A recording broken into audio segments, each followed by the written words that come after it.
Halo, Assalamualaikum warahmatullahi wabarakatuh. Perkenalkan, nama saya Winnie Yuliani dari Program Studi Manajemen Fakultas Ekonomi dan Bisnis dari Universitas Pelita Bangsa. Di sini saya akan memaparkan mengenai materi pajak penghasilan PPh pasal 22 untuk memenuhi ujian akhir semester saya. Selanjutnya di sini saya akan memaparkan pajak penghasilan PPh pasal 22. Untuk konsep dasarnya, menurut Undang-Undang Pajak Penghasilan PPh Nomor 36 Tahun 2008, pajak penghasilan PPh atau PPh pasal 22 adalah bentuk pemotongan atau pemungutan pajak yang dilakukan satu pihak terhadap wajib pajak dan berkaitan dengan kegiatan perdagangan barang. PPh pasal 22 atau pajak penghasilan pasal 22 dikenakan kepada badan-badan usaha tertentu, baik milik pemerintah maupun swasta yang melakukan kegiatan perdagangan, ekspor, impor, dan reimpor. Di sini ada objek pajak PPh pasal 22, yaitu ada atas pembelian barang, ada atas impor, ada atas penjualan produk tertentu dalam negeri seperti baja, otomotif, kertas, semen, obat-obatan, dan bahan bakar minyak. Lalu ada atas pembelian bahan-bahan untuk kepentingan industri, dan terakhir ada atas penjualan barang-barang yang sangat mewah seperti kapal pesiar, rumah yang sangat mewah, dan lain-lain. Nah, untuk dasar pengenaan pajak undang-undang ini ada Undang-Undang Nomor 36 Tahun 2008. Nah, di sini ada tarif PPh pasal 22. Untuk atas impor, dia menggunakan angka pengenal importir atau disebut dengan API, yaitu 2,5% dari nilai impor. Yang tidak menggunakan API itu 7,5% dari nilai impor, yang tidak dikuasai 7,5% dari harga jual lelang. Nanti di sini saya akan memaparkan studi kasus mengenai atas impor ini. Ada yang menggunakan API-nya dan tidak menggunakan API. Dan ini akan terpakai dua-duanya. Lalu ada atas pembelian barang yang dilakukan oleh DJPB atau bendahara pemerintah, BUMN, BUMD, itu sebesar 1,5% dari harga pembelian tidak termasuk PPN dan tidak final. Lalu ada atas penjualan hasil produksi, itu kertas sebesar 0,1% dikali DPP PPN, itu adalah hasil dari hasil penjualan dari produksi itu ya. Lalu ada semen 0,25%, lalu baja 0,3%, otomotif 0,45%, rokok 0,15%. Nah, untuk yang atas pembelian bahan-bahan untuk keperluan industri atau diekspor dari pedagang pengumpul itu adalah 2,5% dari harga pembelian tidak termasuk PPN. Dan di sini nanti angka-angka ini akan dimasukkan ke dalam studi kasus nanti pada contoh soal. Lalu di sini ada tarif yang selanjutnya atas impor kedelai, gandum, dan tepung terigu oleh importir yang menggunakan API itu sebagaimana dimaksud pada huruf poin A, itu 0,5% dari nilai impor. Atas penjualan hasil produksi atau penjualan barang oleh produsen atau importir bahan bakar minyak, gas, dan pelumas itu adalah untuk premium SPBU swastanisasi sebesar 0,3% dari penjualan atau 2.100 per KL, dan untuk SPBU Pertamina sebesar 0,25% dari penjualan. Untuk solar itu adalah 0,3% dari penjualan. Untuk premix untuk SPBU swastanisasi sebesar 0,3% dari penjualan, dan untuk SPBU Pertamina sebesar 0,25% dari penjualan, dan minyak tanah sebesar 0,3% dari penjualan. Itu ada seperti adalah 912 per KL. Dan terakhir ada gas LPG sebesar 0,3% dari penjualan atau setara dengan 2.250 per KL. Lalu ada tarif PPh pasal 22 tentang atas penjualan. Untuk yang atas penjualan ini sama dengan atas penjualan barang-barang mewah ya, seperti rumah mewah yang bermiliar-miliar.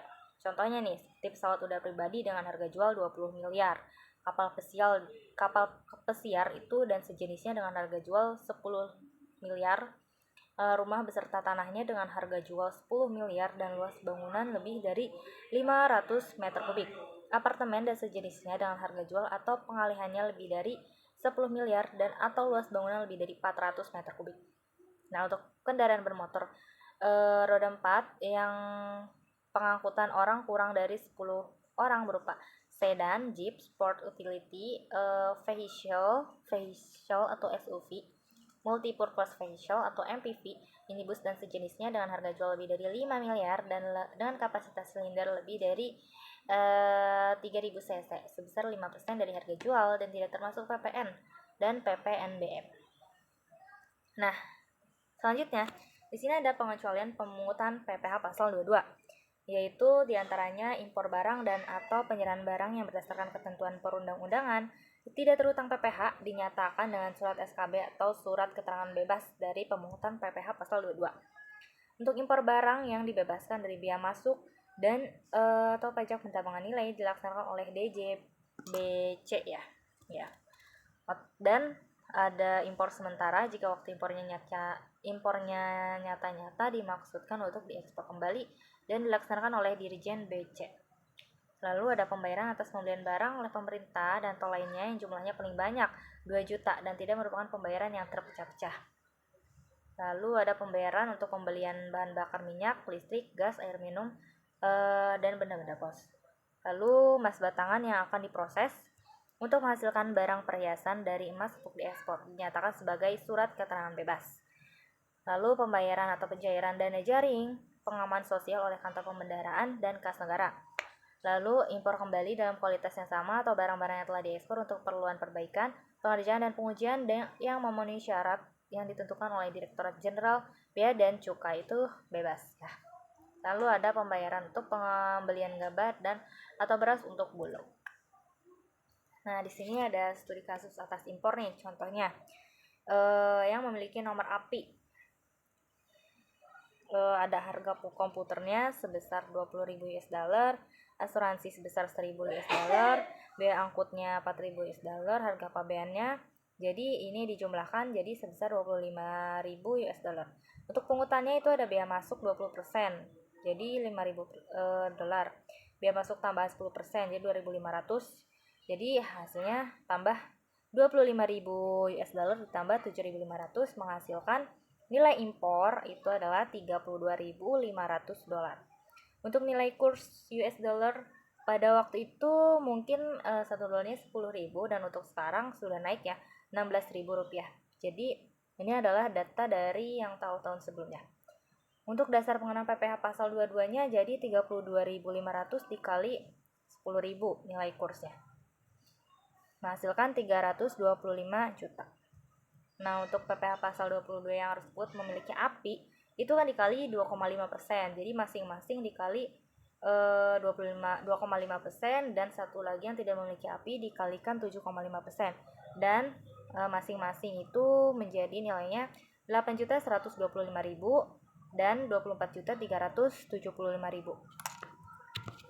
Oke, untuk studi kasus yang kedua itu contohnya dari atas penggunaan dana APBD. Contohnya nih,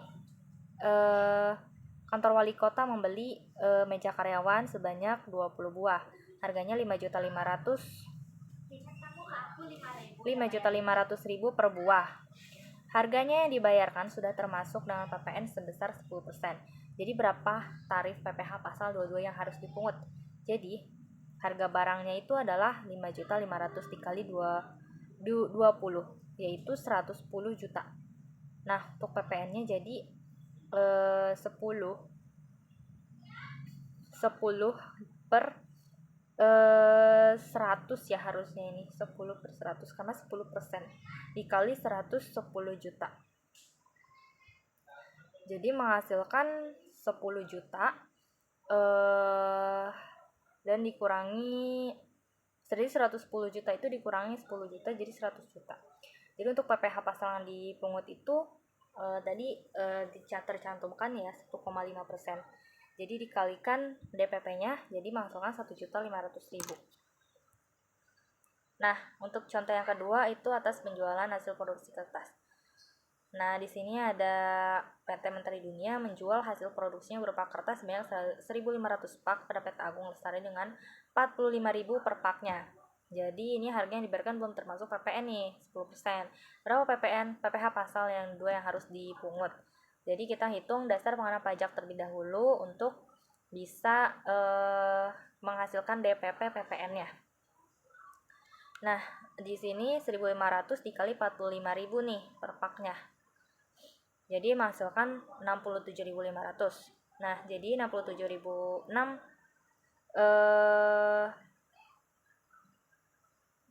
ini hasilnya 67.500.000 ya. Hasilnya saya kurang nolnya 3. Nah, jadi dikali 10% nih, karena di sini ada belum termasuk PPN. 10% jadi menghasilkan 6.750. Ditambahkan tadi yang hasil tadi jadi sama dengan 74.350.000.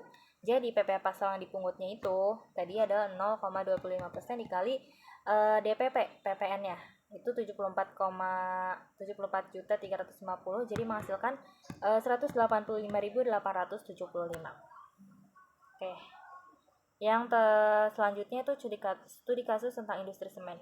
Ini hampir sama sih seperti kertas, semen, baja itu sebenarnya sama, cuman dia beda dari nilai ininya ya, yang 0, ininya dari pajak ininya. Kita menghitung DPP dulu untuk bisa dikalikan tarif pajaknya. Nah, sini 5.000 sak dikali 150 sak. 150. Jadi harganya itu 150.000 per sak dikali 5.000. Jadi menghasilkan 750 juta. Nah, 750 juta ini dikalikan 10.000. Dikalikan 10%. Jadi menghasilkan 75 juta. Ditambahkan nih dengan 750 juta menghasilkan 825 juta. Di sini juga saya kurang nolnya 3. Kurang nolnya 1. Jadi ini harusnya 750 juta. Oke.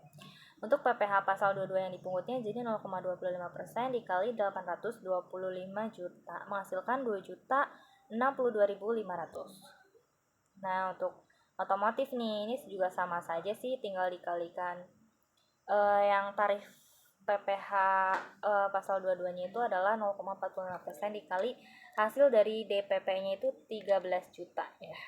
Jadi menghasilkan 58.500. Nah, yang di sini nih tentang atas penjualan bahan bakar minyak, gas, dan pelumas.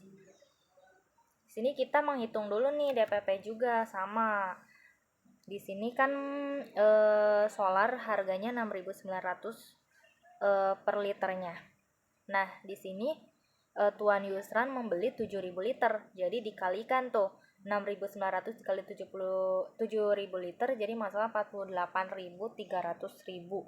Jadi si Tuan Yusran ini mengeluarkan 48.300.000. Dan untuk pajak pertambahan nilai itu ada 10% dikali 48.300.000 menghasilkan 4.830.